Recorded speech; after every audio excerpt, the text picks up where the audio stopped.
지난주에는 우리가 이 핍박과 고난을 이기는 그 강건함, 이런 강건함을 우리가 가져야 된다라고 이제 말씀을 하셨다면, 이번 주는 하나님의 전신갑주에 대해서 오늘 우리가 함께 본문 읽은 대로 하나님의 전신갑주에 대해서 말씀을 하신다라는 걸 확인하실 수가 있겠습니다. 자, 그런데 오늘 본문 말씀을 본격적으로 나누기 전에 참고하실 것이 있는데, 전신갑주가 뭐냐? 그래서 오늘 그 말씀하신 그 내용들을 가만히 보시면 뭐 투구 나오고 흉갑 나오고 신발 나오고 막 이렇습니다. 그래서 그 모든 것들을 이제 아시는 것처럼 군인들의 장비를 빗댄 비유예요. 지금은 물론 이렇게 입지 않지만 과거에는 싸울 때 가슴에 갑옷 입고 뭐 신발 신고 투구 쓰고 막 이랬었죠. 그래서 그것을 비유해서 신앙생활의 모습과 이제 비교 연결시켜서 이야기한 것이 오늘 이야기다라는 걸 참고하시면 좋을 것 같고요. 또 지난주에 우리가 언급한 바처럼 이 전신갑주라는 것은 그 우리의 연약한 부분을 보강하고 강하게 만들어주는 도구입니다. 그러니까 뭐 가슴이 약하니까 화살 맞으면 죽잖아요. 그러니까 이제 그걸 보강하기 위해서 흉갑을 하는 것처럼 우리의 연약한 부분을 보강하고 강하게 만들어줄 때 사용하는 도구가 전신갑주고, 그것에 대한 이야기가 오늘 이야기다라는 걸 참고하셨으면 좋겠습니다.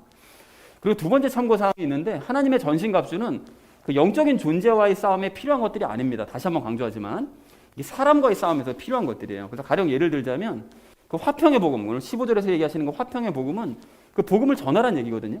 근데 그게 만약에 사탄과 마귀들과 싸우는 것이라면 걔네들에게 복음을 전할 이유는 없는 거잖아요. 그죠? 그러니까 당연히 오늘 말씀하시는 하나님의 전신갑주는 사탄과 마귀와 싸울 때 필요한 것이 아니라 사탄과 마귀가 조종하는 사람들과 싸울 때 필요한 것들이다 라는 것을 이제 확인했으면, 이 전신갑주는 사탄과 마귀가 아닌 그 조종받는 불신자들과의 싸움에 필요한 도구다 라는 걸 확인하셨으면 좋겠습니다. 자, 그래서 오늘 말씀의 전체 주제를 이렇게 잡았는데요. 전신갑주로 무장하자라는 것을 이제 주제로 각절 말씀 나누는 시간 가지도록 하겠습니다. 먼저 14절 말씀 우리 함께 읽도록 하겠습니다. 그런즉 서서 진리로 너희 허리를 동여매고 의의 흉갑을 입으며 라고 말씀하시는데요. 여기서 말씀하시는 이제 그런즉이라는 것은 이제 지난주 13절 말씀입니다. 고난을 너희가 버텨내고 능히 서 있기 위해서 하나님의 전신갑주를 취해야 된다. 그렇게 한즉 이렇게 전신갑주를 입어라 라는 그런 말씀이 되겠고요. 그 여기서 진리라고 말씀하시는 저 진리는 너무나 잘 아시는 것은 무슨 뜻일까요? 하나님의 말씀을 의미하는 것이겠죠. 그리고 허리를 동여매라고 되어 있는데, 제가 갑자기 왜 허리를 동여매나 싶은 생각이 드실 수 있지만, 그 군인들은 힘을 얻기 위해서 허리띠를 착용을 했습니다. 여러분 그 왜 그 역도 선수들 보면 항상 그 두꺼운 거 허리 벨트 장착하잖아요. 그리고 그 헬스 하실 때도 보면 이렇게 허리띠 장착하시죠. 무거운 거 들 때 허리 다치지 않으려고 힘을 얻기 위해서.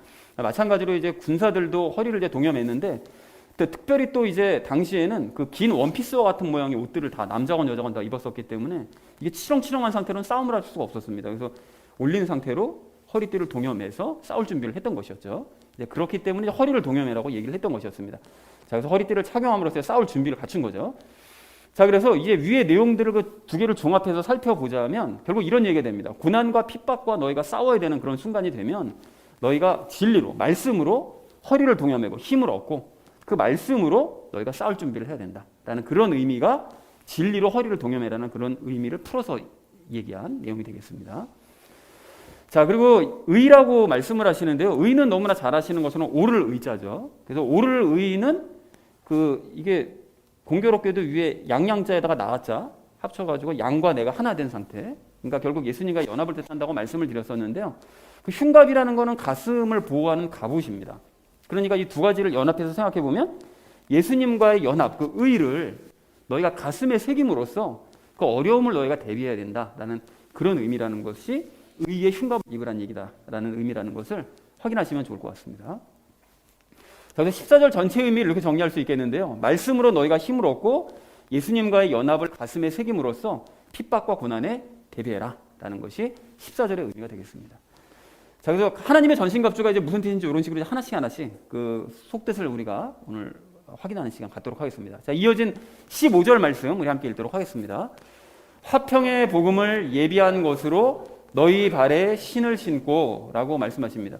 여기 화평의 복음이라는 건 사실 지난 2장에서 이미 나눴습니다. 그 하나님께서 복음을 우리에게 전하게 하셔서 그 유대인과 이방인의 그 벽이 허물어지고 아무 차별과 구별 없이 모두가 다 하나로 화평하게 되었다라는 것을 이제 2장에서 우리 나눴는데, 하나님께서 그 복음으로 이방인들을 구원하셔서 유대인들과 이방인 사이에 벽을 허무시고 모두를, 그러니까 하나님과 우리 사이에도 그러니까 그 차별이 없어지고 또 거부하시는 것이 없어지고 또 유대인들과 이방인들, 그 사람들 사이에도 모두가 다 화평하게 되었다라는 것이 2장에서 말씀하신 건 화평의 복음이죠. 그런데 바울이 왜 화평의 복음을 지금 여기서 갑자기 얘기를 했느냐, 이것이 이제 중요하게 되겠죠. 그래서 이 15절 말씀의 의미는 너희가 하나님의 자녀, 그 화평의 복음으로 하나님과 화평하게 되었으니까 하나님의 자녀가 되었다는 그 감격과 자부심을 장착한 채 너희가 고난과 싸우러 나가야 된다. 그러니까 어려움을 당할 때 너희는 하나님의 자녀다라는 그 자부심을 항상 잊지 말아라 라는 그 의미로 일단 화평의 복음을 이야기한 것이고요. 또 하나가 불신자들을 하나님의 자녀로 만드셨잖아요. 그 화평의 복음이. 우리도 불신자였는데 그 화평의 복음 때문에 하나님의 자녀가 됐잖아요.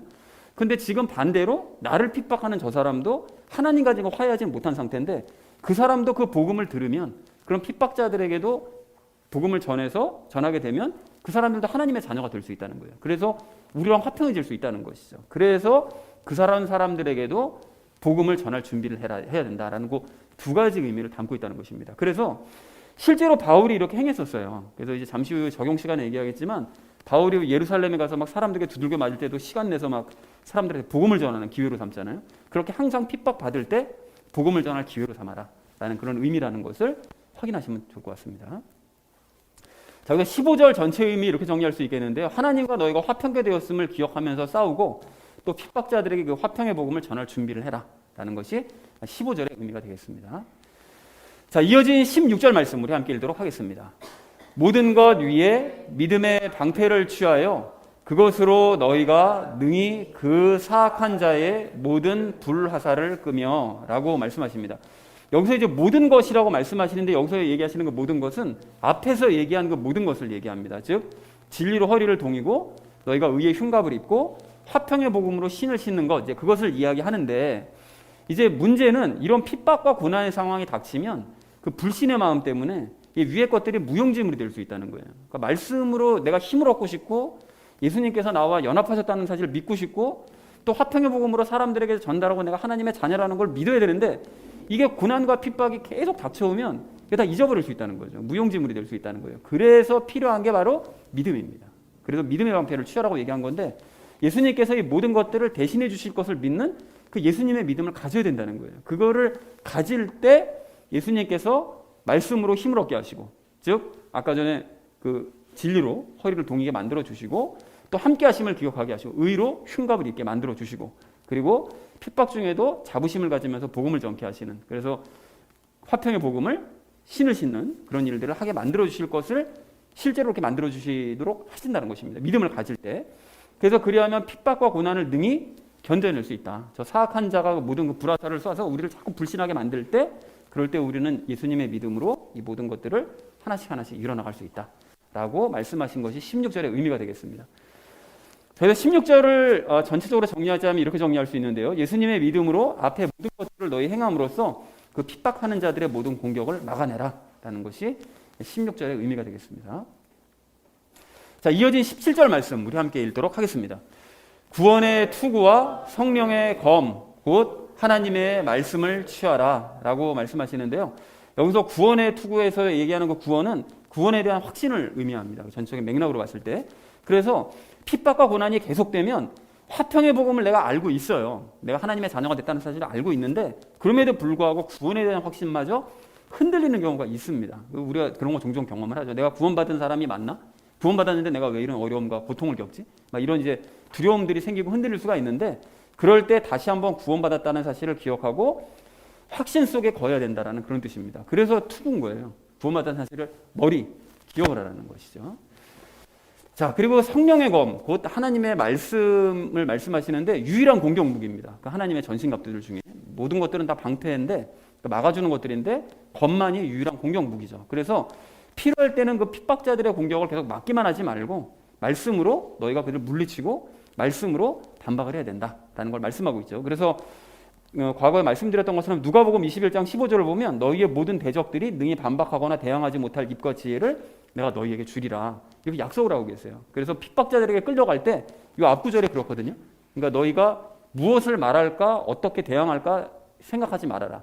생각하지 말고 그냥 가면 그 순간 성령님께서 너희에게 입과 지혜를 주시리라. 말할 것을 생각나게 해주시리라. 이렇게 말씀하시기 때문에 우리는 이 말씀을 가지고 생각나게 하시는 말씀을 가지고 대적들의 핍박을 역공을 취할 수가 있다라고 17절에서 말씀하고 있습니다.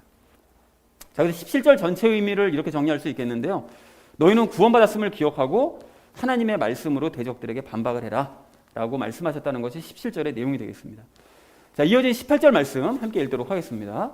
모든 기도와 간구로 성령 안에서 항상 기도하되 모든 성도를 위해 모든 인내와 간구로 그 일에 깨어있고 라고 말씀하십니다. 여기 모든 기도와 간구로 성령 안에서 기도하라는 것은 그 핍박과 고난 중에 하나님의 전신갑주, 앞에서 나눴던 우리 전신갑주가 제대로 작동이 잘 되기 위해서 가장 기본적이고 근본적으로 필요한 것은 그 깨어서 기도하는 것이라는 거예요. 그 기도가 아예 습관화가 되어야 된다는 것입니다. 이것에 대한 자세한 내용은 적용 시간에 함께 나누도록 하겠습니다. 그리고 여기 모든 성도를 위해 모든 인내와 간구로 또 기도하라고 말씀하시는데 이 다른 성도들도 각자의 자리에서 핍박과 고난을 받을 거잖아요. 그러니까 그 사람들도 역시 잘 이겨낼 수 있도록 너가 그렇게 이겨내고 있는 것처럼 다른 사람들도 이겨낼 수 있도록 중보 기도를 해야 된다라고 지금 말씀하고 계시는 것이죠. 그런데 사실 이것이 다른 사람들도 나도 그렇지만 다른 사람들도 이것이 잘 되어지지 않습니다. 막상 핍박과 고난의 상황에 처해지면 막 의심하고 막 원망도 하고 막 쓰러지고 이렇게 되거든요. 그래서 인내하는 마음으로 수시로 넘어질 수 있기 때문에 인내하면서 서로를 위해 계속 간구를 해야 된다라고 말씀하신 것이 18절의 의미가 되겠습니다. 자, 그래서 18절 말씀을 정리하면 이렇게 정리할 수 있는데요. 너희는 성령님 안에서 늘 기도함으로써 하나님의 전신갑주를 든든하게 입고 그 모든 것들을 그대로 행하고 그리고 다른 성도들을 위해서도 인내하면서 기도해라 라는 것이 18절의 의미가 되겠습니다. 자, 마지막 19절 말씀 우리 함께 읽도록 하겠습니다. 또 나를 위하여는 내게 말하는 것을 허락하사 내가 담대히 입을 열어 복음의 신비를 알리도록 구하라 라고 바울이 지금 중보기도, 자신을 위해서 지금 중보기도를 요청했는데 이거 얘기를 왜 했는가 하면요, 우리가 잊지 말아야 될 것이 있습니다. 지금 바울이 지금 어디에 있는 거죠? 감옥에 있습니다. 감옥에 아직까지도. 그래서 그 바울이 여전히 지금 로마 감옥에 지금 갇힌 상태에 지금 있기 때문에 그래서 로마에 담대히 자기가 복음을 전파할 수 있도록 하나님께서 석방을 허락해 주시도록 너희가 나를 위해서 기도를 해줘라 라고 지금 부탁을 하고 있는 것이죠. 그래서 복음의 신비, 즉 연합의 이 신비를 전파하고 싶은 거예요. 그래서 연합의 복음을 자유롭게 전파하기 원해서 기도를 이제 요청을 했다라는 것이죠. 그러니까 로마를 자유롭게 다니면서 그 연합의 복음을 빨리빨리 자기는 전하고 싶은 거예요. 그러니까 빨리 하나님께서 좀 허락해 주시기를 위해서 기도를 요청하는 것이죠. 자, 19절 전체 의미를 이렇게 정리할 수 있겠는데요. 내가 속히 석방되어 연합의 복음을 담대히 전할 수 있도록 하나님의 허락을 구하면서 너희는 기도해 주어라 라고 얘기한 것이 19절의 의미가 되겠습니다. 자, 그래서 오늘 본문 말씀을 이렇게 정리할 수가 있겠는데요. 말씀으로 힘을 얻고 연합을 마음에 새기며 화평의 복음을 전하되 믿음을 가지라. 이렇게만 풀어서 말씀드렸는데 이게 어떤 것인지 아시겠죠? 진리로 허리띠를 띠고 의의 흉갑을 입으며 이렇게. 자, 믿음을 가지라. 그래서 또한 구원에 대한 확신을 가지고 말씀으로 대적들에게 너희는 반박을 해라. 그리고 이 모든 일들을 가능케 하기 위해서 늘 성령님과 함께 너희는 기도하고 다른 사람들과 나 바울을 위해서 기도해 주어라 라고 얘기했다는 것이 오늘 본문 전체의 내용이 되겠습니다. 여러분, 이게 참 중요한데 이게 그 하나님의 전신갑주가 이게 뭐 5만 가지로 해석들을 하거든요. 근데 우리는 연합의 원리를 알고 있기 때문에 바르게 해석할 수 있습니다. 그걸 확인하시면 좋을 것 같습니다. 자, 그래서 그 중간 정리로 이렇게 좀 정리를 할 수 있는데 오늘 본문 말씀은 두 가지로 정리를 해볼 수가 있습니다. 크게 전신갑주를 입고 싸우되 늘 기도하면서 싸워나가라. 그리고 두 번째는 다른 사람들이 그렇게 싸울 수 있도록 기도를 해주고 사역자를 위해서 기도해라 라는 것이 오늘의 본문이 말씀의 내용이 되겠습니다. 그래서 결론을 이렇게 맺을 수 있는데요.